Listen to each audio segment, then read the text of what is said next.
Helena sempre acreditou que a felicidade tinha um som. Para ela, era o som de dois corações batendo dentro dela, pequenos, compassados, mas distintos. Sentia que carregava mais do que uma vida, e essa certeza a acompanhava em cada movimento, em cada madrugada em que acordava para ouvir o próprio corpo conversar com o silêncio. Ela falava com os bebês como se já pudessem ouvi-la. Planejava nomes, imaginava rostos, sonhava com risadas.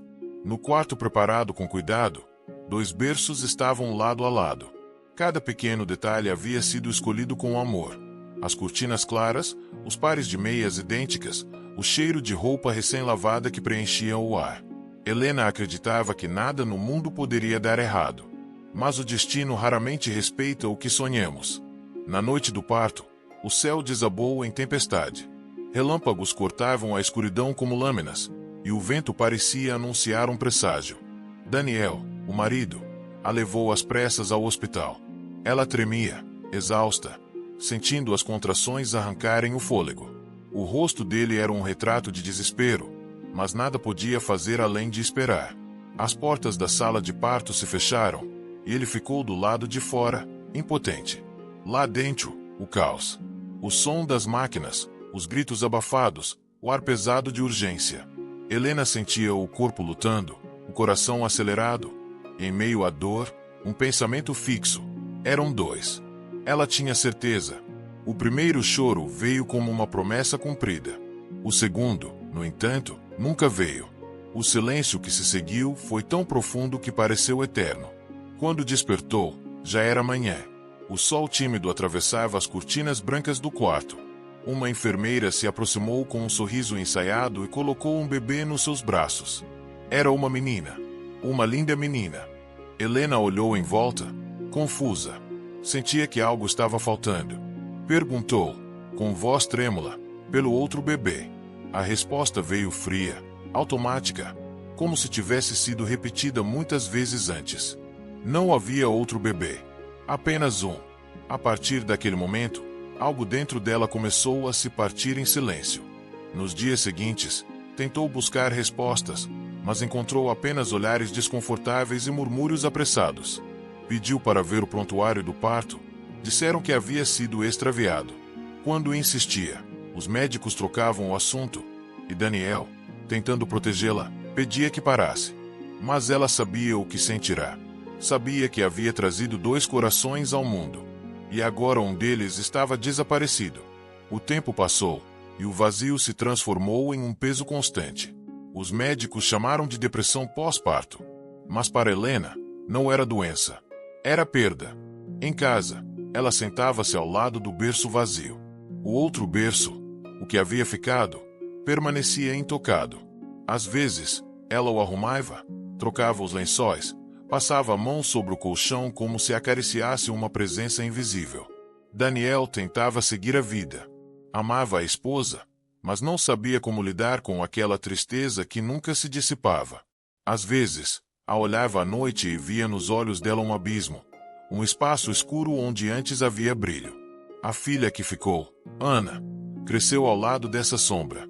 Desde pequena, aprendeu a reconhecer o som do choro contido da mãe, o olhar distante nas festas de aniversário, os silêncios longos que preenchiam a casa. Helena a amava, mas o amor parecia dividido com o fantasma. À medida que o tempo passava, o casamento se desgastava. Helena mergulhava cada vez mais fundo na busca que todos chamavam de obsessão. Passava horas fora de casa, indo a hospitais, clínicas, arquivos.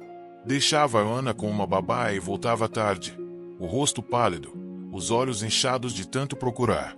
O marido via a mulher que amava se transformar em uma sombra do que fora. Durante o jantar, o silêncio pesava. Ele tentava falar, mas ela não o ouvia. Estava sempre em outro lugar, no passado. As brigas se tornaram frequentes. Daniel dizia que ela estava doente. Helena dizia que ele nunca entenderia. E no meio disso, Ana crescia sentindo que, por mais que se esforçasse, nunca seria suficiente para preencher o espaço vazio deixado pelo bebê desaparecido. Helena visitava o hospital onde dera à luz, sempre com o mesmo pedido: acesso aos registros. Era recebida com sorrisos formais e respostas evasivas. Diziam que os arquivos estavam incompletos, que muita coisa havia sido perdida com o tempo. Ela começou a anotar nomes, datas, detalhes. Tinha um caderno cheio de informações desconexas, tentando montar um quebra-cabeça que ninguém mais parecia enxergar. No fundo, ela já sabia que algo terrível havia acontecido. Com o passar dos anos, a dor se tornou rotina. A casa envelheceu junto com ela. As paredes guardavam o eco das discussões, dos choros, das promessas quebradas. Daniel dormia em outro quarto. Ana evitava ficar em casa. E Helena se tornava cada vez mais ausente, cada vez mais fria, cada vez mais obcecada pela verdade.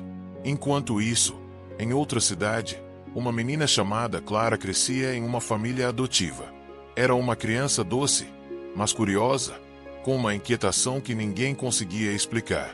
Às vezes, tinha sonhos estranhos, uma mulher chorando, chamando seu nome, uma sala iluminada por luzes brancas, o som distante de máquinas. Quando perguntava aos pais adotivos sobre o nascimento, as respostas eram curtas e desconfortáveis. Ela sentia que havia algo errado, mas nunca soube o que. Com o tempo, aprendeu a guardar as perguntas para si, como quem protege uma ferida antiga. De volta à cidade de Helena, a vida seguia, mas de forma mecânica. Ana cresceu, virou uma jovem distante, marcada por uma infância solitária. Aprendeu a se cuidar sozinha, a não esperar carinho. O amor da mãe sempre parecia preso a alguém que ela nunca conheceu. Helena passava as noites acordada, vasculhando documentos, revendo memórias, relembrando os momentos da gravidez. Às vezes, sonhava com o som de 2 corações. Acordava suando, o peito apertado, e a certeza voltava como uma lâmina. Eram 2. Sempre foram 2. A cada aniversário de Ana, ela preparava 2 bolos. Um para a filha presente, outro para a filha ausente. Acendia 2 velas, mesmo que ninguém entendesse. Ana cresceu vendo isso. Em silêncio, começou a odiar aquele segundo bolo. Helena tentava explicar, mas não havia palavras que curassem a ferida. Daniel se cansou. Um dia, simplesmente foi embora. Deixou uma carta curta, pedindo que ela encontrasse paz, mas ela sabia que não havia paz onde há ausência. Os anos continuaram passando. Helena envelheceu. O rosto marcado pelo tempo, os olhos fundos, o andar lento. Mas dentro dela, a chama da busca ainda ardia. Mesmo fraca, ainda visitava hospitais, ainda escrevia cartas, ainda lia notícias sobre adoções suspeitas e crianças desaparecidas. Até que um dia, uma voz do passado a procurou. Era uma antiga enfermeira do hospital onde dera à luz. Ela dizia ter se calado por medo, mas não podia mais carregar aquele peso. Havia algo estranho naquele parto, algo que não constava nos registros. Uma segunda criança, levada às pressas, envolta em mantas, entregue a um casal que saiu pelos fundos. As palavras da mulher caíram sobre Helena como uma tempestade. Por anos, ela fora chamada de louca. Agora, alguém confirmava o que o coração sempre soube. Helena viajou sem pensar. Chegou à pequena cidade onde o casal viverá, seguindo as poucas informações que tinha. As mãos tremiam, o coração disparava. Na porta de uma casa simples, uma jovem abriu a porta. E ali, o tempo parou. Helena viu o rosto que sonhara por décadas. O mesmo olhar que Ana tinha, a mesma expressão. Não havia dúvida possível. Ela não gritou, não chorou, não desabou. Apenas ficou ali, imóvel, tentando entender como a vida pôde separá-las por tanto tempo. Nos dias seguintes, a verdade veio à tona. Testes confirmaram o impossível. As 2 jovens eram gêmeas idênticas. O hospital havia acobertado uma adoção irregular. Um erro, um crime, enterrado no tempo. Helena reencontrou a filha perdida depois de 20 anos. Mas o reencontro, em vez de trazer paz, trouxe uma nova dor. Porque nenhuma das 2 a reconhecia. Porque Ana, a filha que ficou, guardava mágoa demais. E porque o tempo não devolve o que tirou. Ainda assim, quando as 3 ficaram frente a frente, algo se quebrou, e algo se curou. Helena chorou, pedindo perdão, dizendo que nunca deixou de procurar. As filhas, tão diferentes, choraram também. tentando entender o que significava ser duas, ao mesmo tempo, ter vivido metade de uma vida cada uma. Naquela noite, pela primeira vez em décadas, Helena dormiu sem sonhos. Não porque estivesse em paz, mas porque finalmente o silêncio tinha um novo som. O som de dois corações, agora adultos, mas ainda ligados ao dela. E embora o tempo não apague as feridas, há dores que só o reencontro é capaz de acalmar. O berço vazio, aquele que permaneceu intacto por tantos anos, não simbolizava mais a perda, mas a lembrança de que o amor, mesmo ferido, pode atravessar o tempo, o esquecimento e a morte. Alguns segredos nascem para permanecer ocultos, mas outros nascem apenas esperando o momento certo para serem lembrados.